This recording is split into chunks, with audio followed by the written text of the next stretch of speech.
Hey there, friends. Nibs again. Out here in the garage today.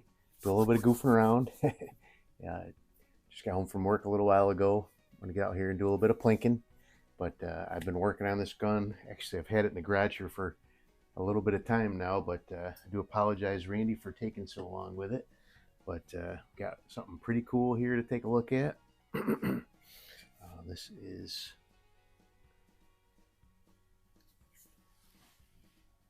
You guys would be looking at it and say, that looks like a Diana Model 10. And you wouldn't be totally wrong, but this is actually a high score branded, and I've had a couple of high scores in the garage of my own and other people's repairing them, but never one like this. But this is pretty cool. This is a high score model 819. This was a pretty sick little gun when I got it. Wouldn't even push a pellet out the barrel. Here's a picture of what the piston seal looked like. It was pretty much just completely mutilated and smashed up against the inside of the front of the action here. So these are really pretty cool. I do have a Diana Model 6, which has the same type of action. So if you see these little round covers here, there's actually gears under there, and there's a piston in the front that actually pushes the pellet out, and then there's a gear drive that runs underneath the gear here, and then there's actually a piston out back here and the gear drive that runs on the top of the gear. So when you cock it, it's pulling this piston forward and this piston back, and then when you shoot, those two pistons, the weight of those two pistons counteract each other, which eliminates or almost virtually eliminates any recoil. So I have, like I said, this one's actually a Geco Model 6. Mine was made, let's see, this was made in, I think it's a either 76 or 78. Can't quite focus on that last number. But this one, unlike a lot of Dianas, I cannot find any kind of date code on here at all. I don't know if the serial number gives any kind of indication. It's got an 85 as the last digits. These were made between, best I could find, the Model 10 was made between 1974 and 1989. So this one has to fall in there somewhere. So 85 would make sense, although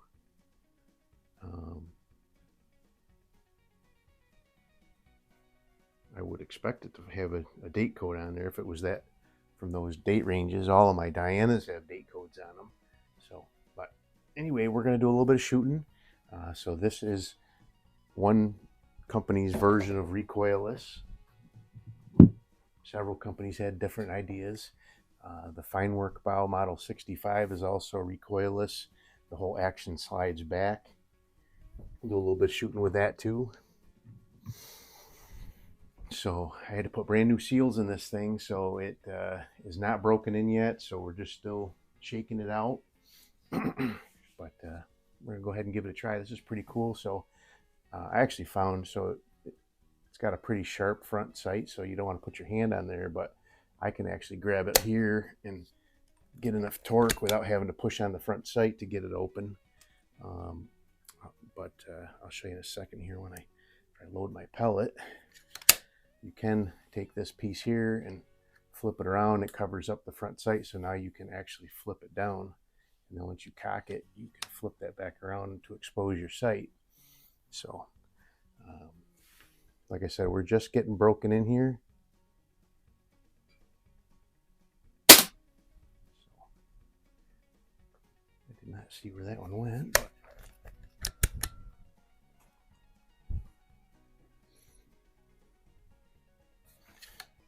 when I first started shooting, I've got about probably 20 or 30 shots on it now, but when I first started shooting, it was pretty erratic, but it's starting to really settle down pretty good now.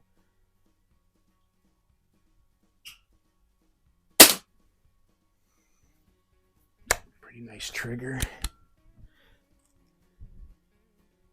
Really nice trigger, actually.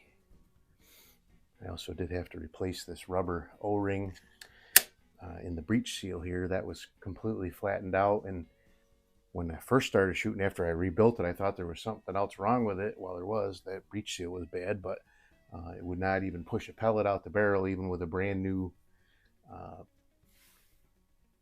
set of compression seals in there.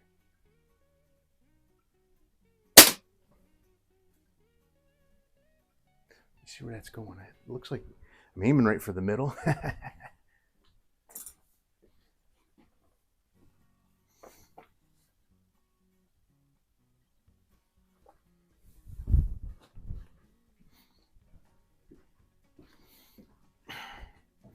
We're right there hitting in the middle there, just not punching the paper out very good. I got a couple of splatter bursts on there too. Let's see if I can hit one of those. Oh, yeah, now I can see that. Randy will be very happy to get this back. He sent it to me just as I was starting to come down with the bronchitis back in December, and I really got behind on repairs and stuff. So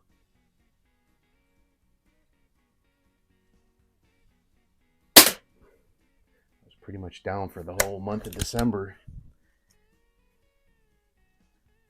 and just starting to get my wind back in about middle of January. So it was all I could do to just kind of keep some videos going and stuff. So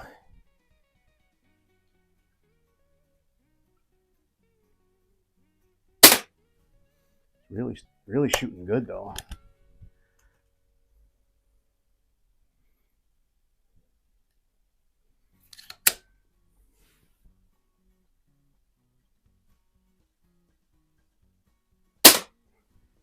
I feel just the tiniest little bit of. So, I mean, I'm pretty certain I got it rebuilt right, but so like my number 6, and I don't know if mine's just not shooting as strong, but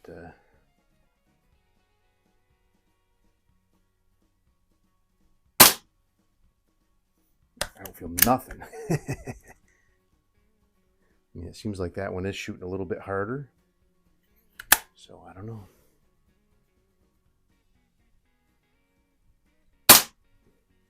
Shooting a little high there. Of course, I've got quite a few shots on this, so that one might just need to get broken in before it smooths out a lot. There we go.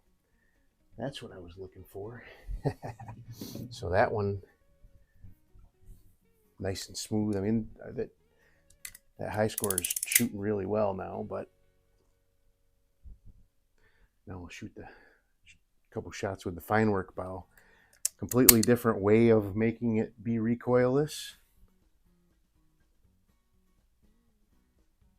But recoilless nonetheless. I mean, I can feel the jump with this one, but it puts nothing into your wrist. That Model 6 is just like uncanny that it just doesn't do anything. But I would liken the feel of this fine work bow to what I'm feeling with this high score here.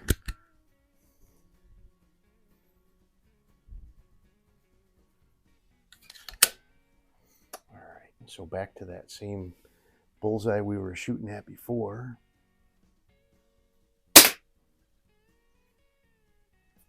It's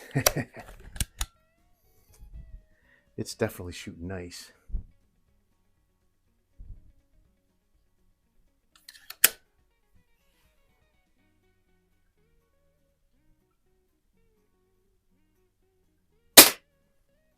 Do a couple head-to-heads with it before I send it back. Make sure it's fully broken in before we send it on back. But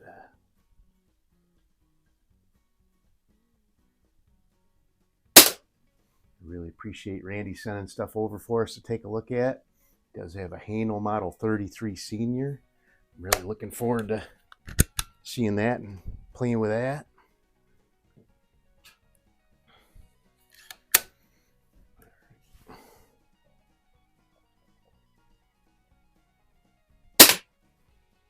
I shot that one off to the left on purpose. So.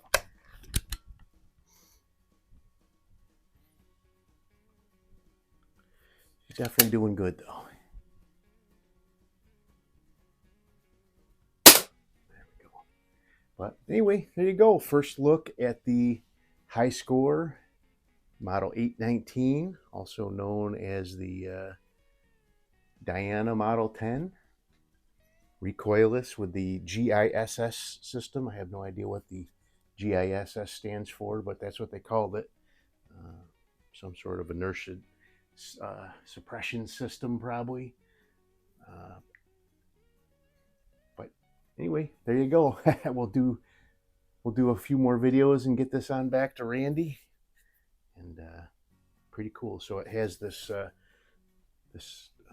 little ring on the back here. You loosen the two little plastic set screws up, and you can rotate that, and it adjusts. It's actually concentric, so you can adjust for thicker, skinnier hands back here to give you a little properly give you your spacing for your hand back there.